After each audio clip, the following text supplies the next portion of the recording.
Hi, book nerds. This is Princess Donut, and this is also the mid-year freakout book tag.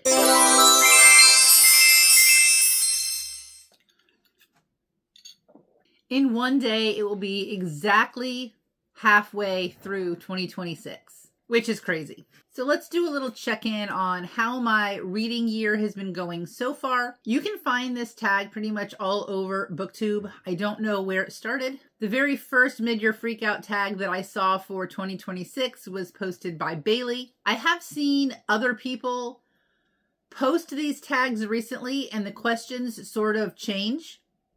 So I'm not sure what the exact official book tag questions are. So I'm going to just go with the ones that I have and we're going to have a good time. My reading goal for 2026 is 75. It's always 75, even though I usually read closer to 100. And I think I'm at about 42 books currently for the year. So I'm right on track. So the first question is, what is the best book that you have read so far? And I have read a lot of 5-star books. I think that this year has been a great reading year so far.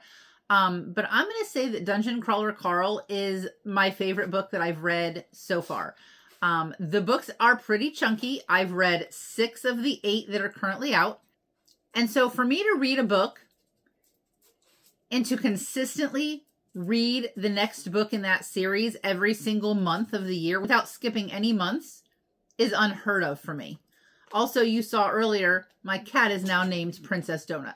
I even have a new achievement plaque on my bookshelf. So, hands down, Dungeon Crawler Carl. Best sequel that I have read so far. So I'm not even going to mention Dungeon Crawler Carl for this one. I'm going to go with Fury Bound, which is the sequel for Dire Bound. I read that right when it came out. That doesn't usually happen. Sometimes I'll buy the book when it comes out, but then I won't read it right away.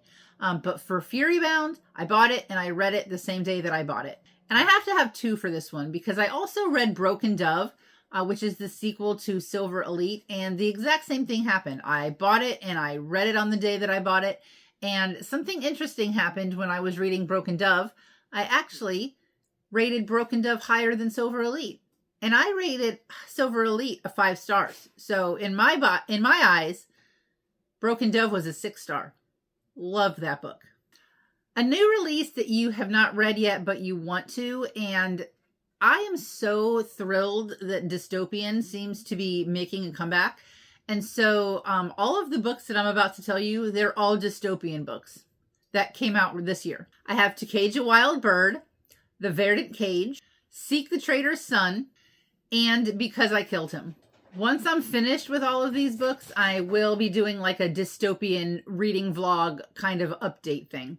So be on the lookout for that, hopefully sometime this year. Anticipated releases for the second half of 2026. So I have Vine of Hearts, which is the sequel to Rose in Chains, which I read Rose in Chains and I really, really enjoyed it. Sea of Charms, which is the 3rd book after The Spell Shop by Sarah Beth Durst. That actually comes out in like 2 weeks, I think. And of course, the new ACOTAR book that comes out in October. I will be in the line of Feral Girls trying to get that book. I might even take a day off of work. I don't know. Biggest disappointments of the year. So I'm going to just list all of the books that I rated below 3 stars. Finding Grace, The Correspondent, The Last Bookstore on Earth, and this one's going to hurt some people, but The Sword of Kaigan. I had The Sword of Kaigan on my Kindle for literal years. I heard so many people hyping it up. I watched so many videos about how emotional, how impactful it was. And it was okay. I mean, I didn't hate it. I finished it. But overall, it was not it for me. I think I gave it a 2.75. And I just realized I have this really lovely box in the background. Let me move that. When you have 2 cats that love boxes, you just sort of put them everywhere for their enjoyment because, you know, they're so special and babies. Biggest surprise. I do have 2 of these for this question. The first one is KKE.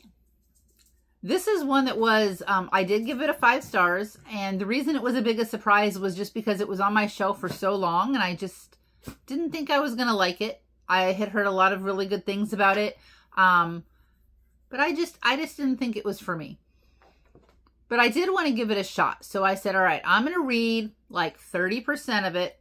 And if I'm not feeling it, I'm going to just DNF it. No hard feelings.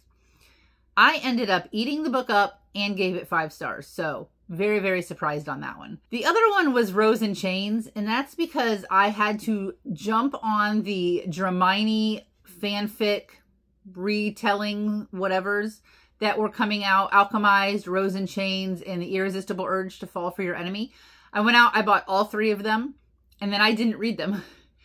And so I picked up Rose in Chains. I can't even remember what compelled me to pick it up at the time that I did. And I went into it with a lot of trepidation, and I ended up absolutely loving it, and I can't wait for the sequel. If you would have not told me that it was a Dramini-inspired story, I would never have guessed that. Favorite new author, I'm going to have to say Matt Dinniman on this one, just because I've read more from him than any other author this year. I will continue to read everything that he writes, and he opened up the genre of lit RPG for me. So once I'm finished with Dungeon Crawler Carl, I will be seeking out other lit RPGs, and I'm even trying to find some that are appropriate for me to read to my middle grade class. New fictional crush. This one's always a hard one for me. So Ellen Venture from Mistborn has held this spot for a couple of years. However, this year I have 3 new ones, and that surprises me. If you remember the books that I said were my favorite sequels, 2 of these characters won't even surprise you. So the first one is Stark from Furybound. The whole tattoo thing just completely undoes me. The next one is Cross Redden from Broken Dove. I'm really, really looking forward to see where his story goes in the future of this series.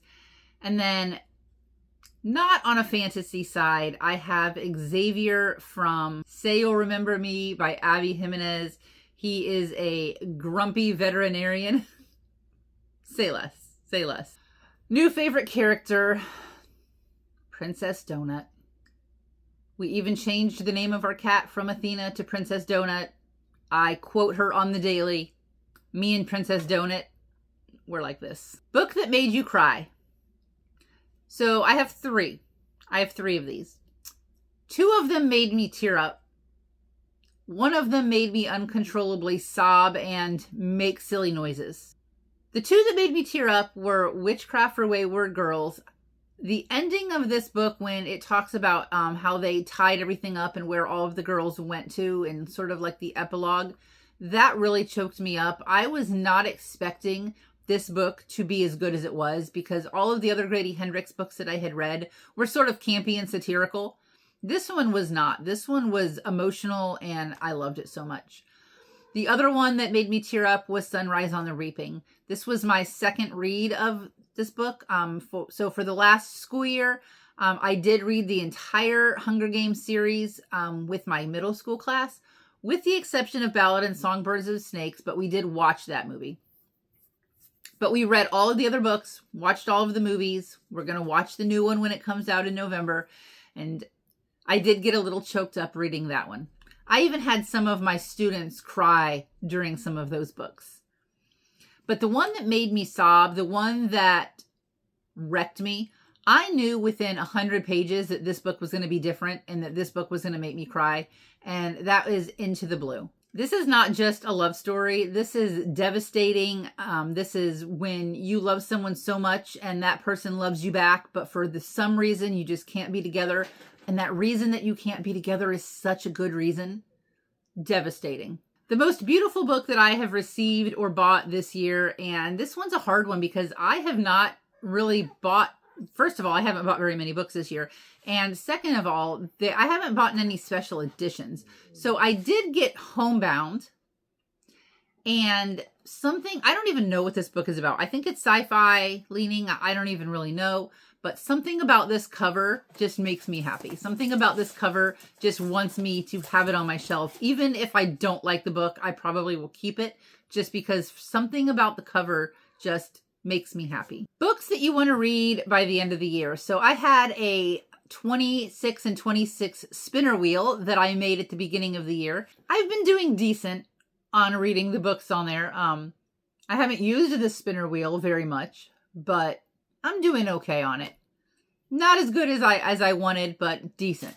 So these are the 5 books that are from the spinner wheel that I most want to make sure that I read in 2026. The first one is Demon Copperhead, A Little Life. I think that this is going to be another one that makes me cry. Catabasis. I don't know which way I'm going to fall on this. I've heard such mixed reviews. The Secret of Secrets by Dan Brown. I don't see Dan Brown talked about on Booktube very often, and he is amazing. I have read every book that he has written, so you would probably be familiar with the Da Vinci Code. I think that his books are severely underrated in the Booktube community, and I'm really looking forward to reading this newest one. And the last one is The Irresistible Urge to Fall for Your Enemies. So far, 2026 has been a really good reading year. I recently started doing seasonal TBRs instead of monthly TBRs. In fact, I just started making YouTube videos again at the beginning of the summer. I took a break for the first half of the year, wasn't sure what direction I wanted to go in with content.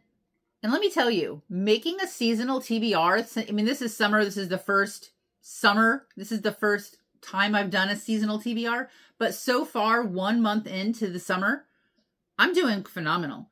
And part of that is because I joined a readathon, the Amazing Readathon. But I think that part of it is just because I have a TBR, a larger TBR to choose from than I would if I was just making a monthly TBR. And that has helped me out a lot. So it's sort of like I'm going to mood read from this pile of books that I hope to get to in the summer. And if I don't, then they'll just go back on my TBR and it's fine. A lot less pressure. Moving forward in 2026, I am going to continue to do the seasonal TBRs. However, I am going to start doing the monthly reading wrap-ups, and that's because I decided to join Herkyed 3.0. That is the hardest reading challenge you'll ever do. I have a video about it if you are interested or you have more questions. But because of that, I was planning on doing seasonal reading wrap-ups as well. But because I want to have a more frequent Herkyed check-in and how I'm doing and where I'm putting the books and what prompts I'm reading for, I am going to do a Herkyed update / reading wrap-up at the end of every month. I am really looking forward to finishing Oathbringer because it is taking me way too long to read that. So in July, that's going to be one of my priority reads. I'm halfway done with it, so it should be doable.